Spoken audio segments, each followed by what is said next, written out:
문태준의 산수유 나무의 농사라고 하는 작품인데 일단 보면 산수유 나무의 농사잖아, 그지?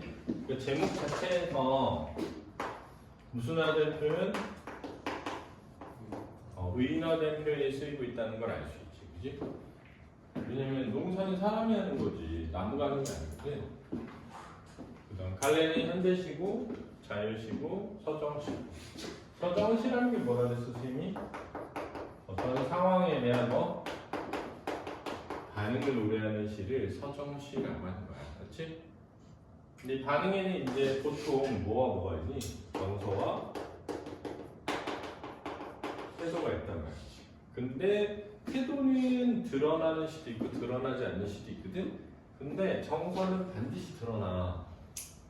이해됐니? 그러니까 상황에 대한 반응을 나타내는 시인데 반응 중 정서가 꼭 나오니까 정서를 나타내는 시를 서정시라고 하는 거야.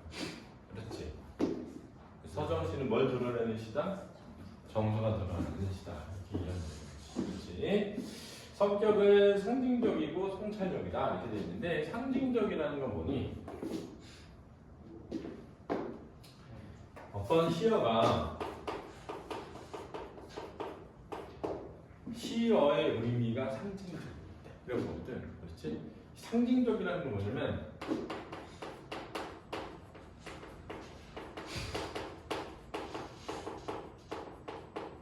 다른 의미를 드러내는 것을 의미해. 그렇지? 지금 봐봐. 제재와 산수유 나무가 만들어내는 그늘이야. 근데 니네 그늘이라고 하면 그냥 햇볕이 가려져서 어두운 곳이잖아. 그 의미가 햇빛이 가려져서 어두운 곳, 이 그늘의 의미잖아. 근데 이 시에서 그늘이 타인에 대한 배려를 의미하는데 그럼 그늘의 의미가 배려니까 다른 의미를 드러내잖니. 이런 걸 뭐라고 한다? 상징적이다 라고 하는 거야. 이해됐지? 이해됐어? 이거 상징적이다 이렇게 얘기하는 거야. 그 다음에 성찰적이라는 게 뭐지? 성찰적? 성찰적이라는 건 자신의 삶을 모여보는 거지? 돌아보는 것을 우리가 성찰적이라고 해. 그렇지? 근데 이 시는 잘 보면 기본적으로 처음에는 관찰적이야. 그렇지? 뭘 관찰해? 산수유, 나무. 그러니? 그래서 산수유, 나무에 대한 관찰을 통해서 그 관찰에서 뭘 드러내? 깨달음을 드러낸단 말이야. 그렇지? 그런데 그 깨달음의 내용 안에 우리 인간에 대한 비판적 인식이 드러나거든. 근데 생각해봐. 그러면 인간 사회에 대해 비판하려면 인간 사회를 뭐 해봐야 돼? 돌아봐야 되잖아. 그러니까 인간 사회에 대해 돌아봐야 비판할 수 있잖니. 그러니까 인간의 사회를 뭐하고 성찰하고 있어서 저기 성찰적이라는 거. 이해됐니? 그 다음에 선생님이 이렇게 깨달음과 관련된 게 나올 때 일반적으로 시는 무슨 적이 된다? 사색적이 되는 거예요. 사색이라는 건 생각을 오래 하거나 깊게 하는 걸 의미하거든. 근데 우리가 생각을 오래 했다고 느끼는, 깊게 했다고 느끼는 경우는 대부분 뭔가 깨달음이 드러나는데 내가 그 시를 봤을 때 그러네. 이렇게 볼 수도 있네 라고 느끼면 이게 뭔가 사색적인 면이 있다 라고 할 수 있는 거지. 이해됐니? 그래서 제재는 산수의 나무의 그늘을 제재를 해서 타인에 대한 배려를 깨닫게 되는 내용을 주제로 하고 있다. 대비가 뭐니?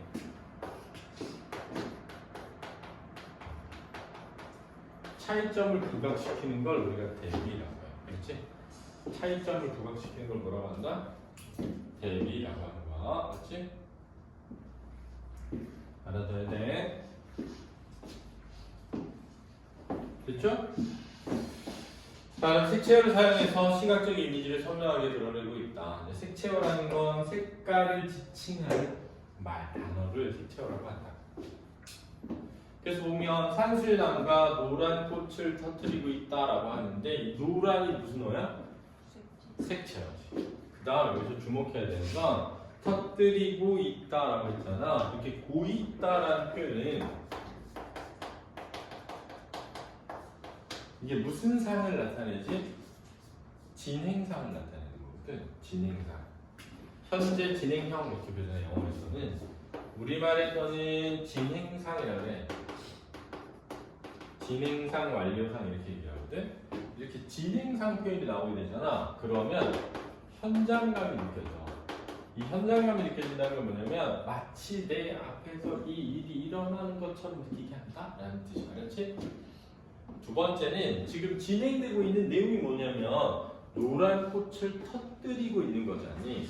그러니까 꽃이 이렇게 피어나고 있는 걸 표현하는 거거든. 이런 걸 생동감이라고 해. 생동감. 그러니까 생동감은 진행상인데 그 내용이 뭔가가 살아 움직일 때 느끼는 걸 말하는 거야. 됐니? 이랬지? 그러니까 예를 들어서 이런 거야. 내가 가만히 앉아 조용히 달을 기다리고 있다. 그랬는데 생동감 이럴 수가 없어. 알지? 근데 현장감은 있는 거야. 내가 마치 그 자리에서 달을 기다리고 있는 것 같은 느낌을 받아. 이해됐지? 알았어? 중요하다. 중요한 개념. 이런 개념을 잘 이해하고 잘 머릿속에 넣어두잖아. 그럼 나중에 이게 쌓여서 다른 작품이 나오건 어떤 작품이 나오건 OX를 찾을 수가 있게 되는 거야. 판단을 할 수 있게 만들면 돼. 어떤 문제가 나와도 봐봐. 학교에서 내신 범위를 알려줬어.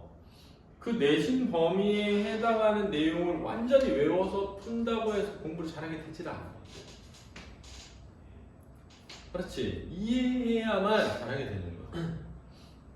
학교 성적도 물론 중요한데 성적도 잘 나와야 되는데. 그렇지.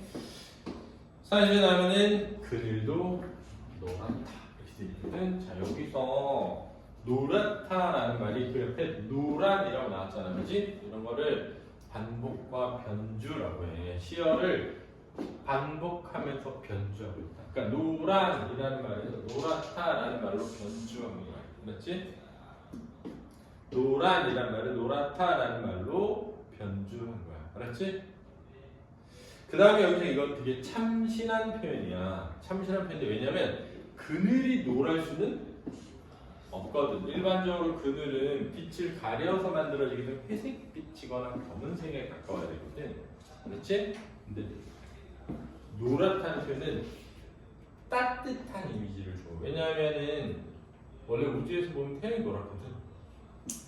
응? 그래서 이 그늘이 노랗다는 데에서 노랗다가 따뜻한 이미지를 불러일으킨다. 알았니? 그래서 우리 일반적으로 야 너 왜 이렇게 그늘이 많아 하면 긍정적으로 쓰는 거야, 부정적으로 쓰는 거야?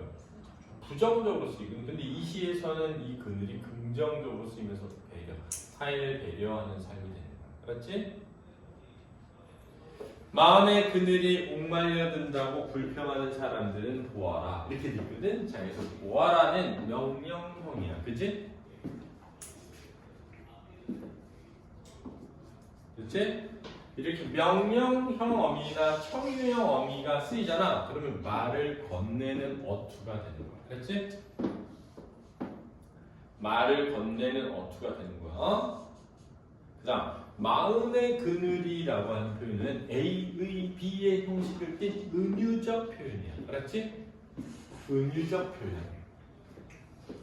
그럼 여기서 말하는 마음의 그늘이 의미하는 바는 뭐다? 타인을 배려하는 삶이 되는 거야. 그렇지?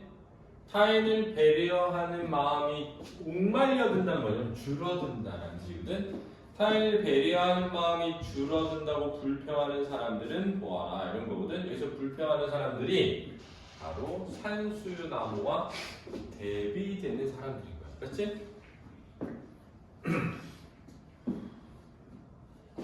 대비되는 사람들, 그렇지? 자 이게 왜 중요하냐면 이런 거 잘 봐. 야.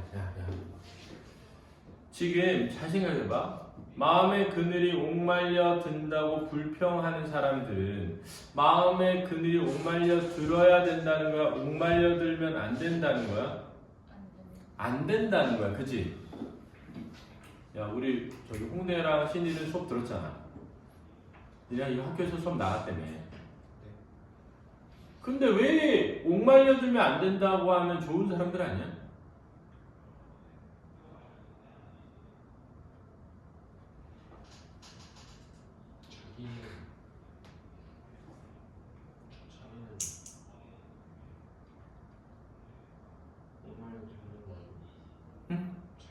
아니 봐봐. 마음의 그늘이 옥말려 든다고 불편한 사람들은 뭐하니까 마음의 그늘이 옥말려 든다고 불편하려면 옥말려 들어야 된다는 거야? 옥말려 들면 안 된다는 거야? 안 된다는 거잖아. 그럼 옥말려 드는 게 나쁜 거면 옥말려 들면 안 된다는 건 좋은 사람들이잖아.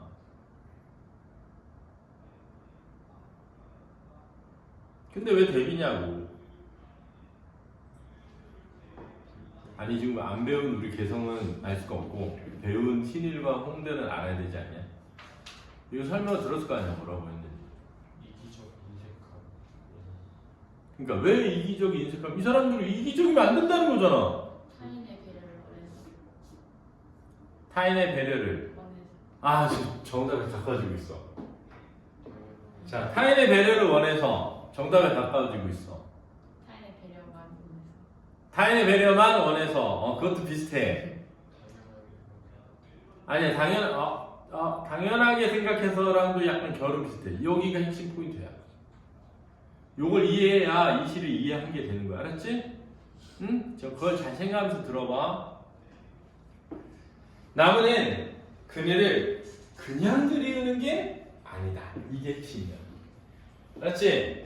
그냥 들이우는 게 아니다. 그럼 뭐 하는 건데? 나무가 그늘을 뭐 하는 거라고?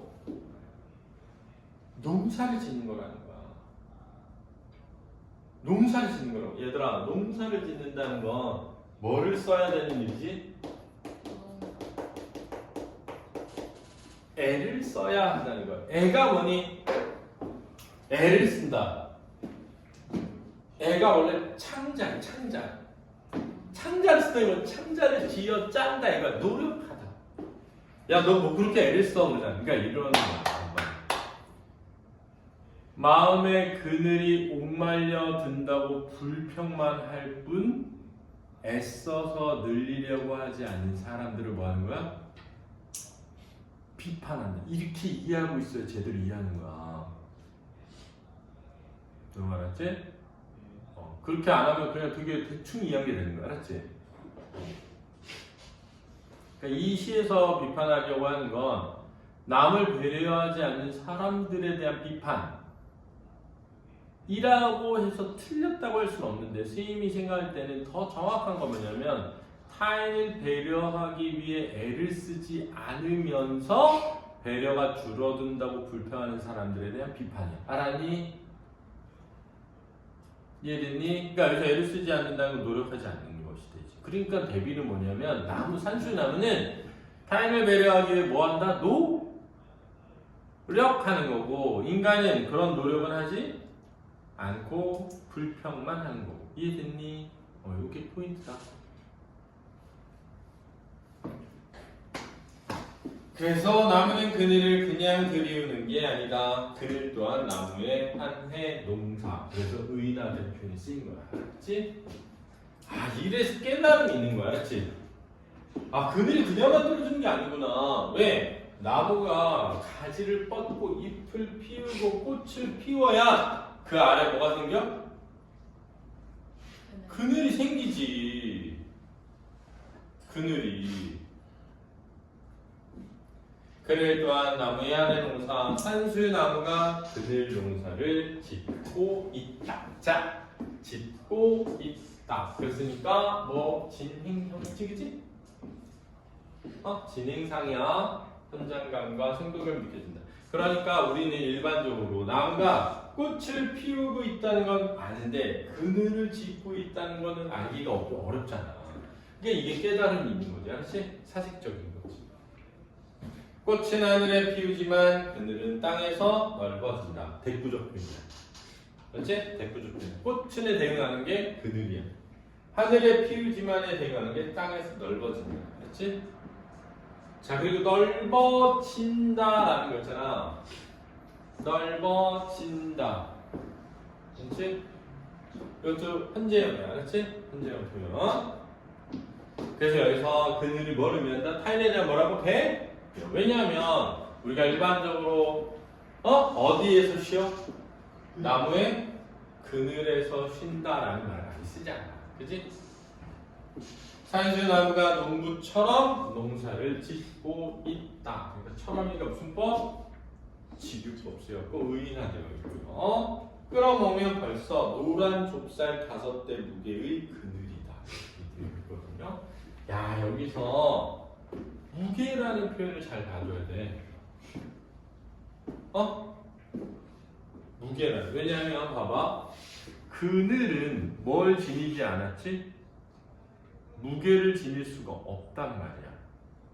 그렇지 않니? 그러니까 그늘은 그냥 시각적인 대상이지. 그지? 근데 우리가 무게라고 하는 건 촉각적인 심상이야. 그러니까 시각적인 그늘을 촉각적인 심상으로 바꿔서 표현한 거야.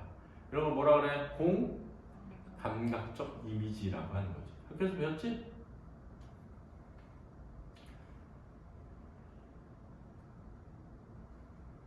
그 다음 여기서 무게라고 하는 것이 지니고 있는 의미는 뭐냐면 그늘의 가치야. 알았지? 그늘이 배려잖아. 그지? 타인에 대한 배려잖아. 이 타인에 대한 배려의 가치를 무게로 형상화해서 드러내고 있다는 것도 꼭 알아둬야 돼. 그렇지? 어디가 공감 어디 가라니 지금 하고 있는 데가 없어. 왜 그래 진짜? 그 많이 아파가지고 선생님 설명.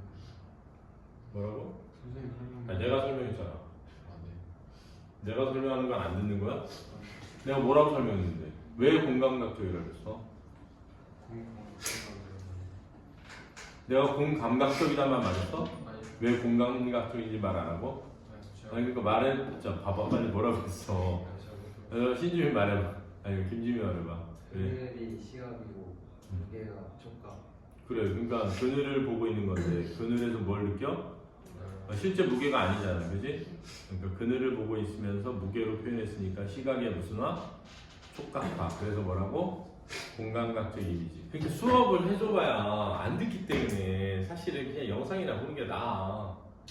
여러 번 반복해서 그래야 안 들리질 않지. 이해됐니? 문제 풀어봐라. 그렇지?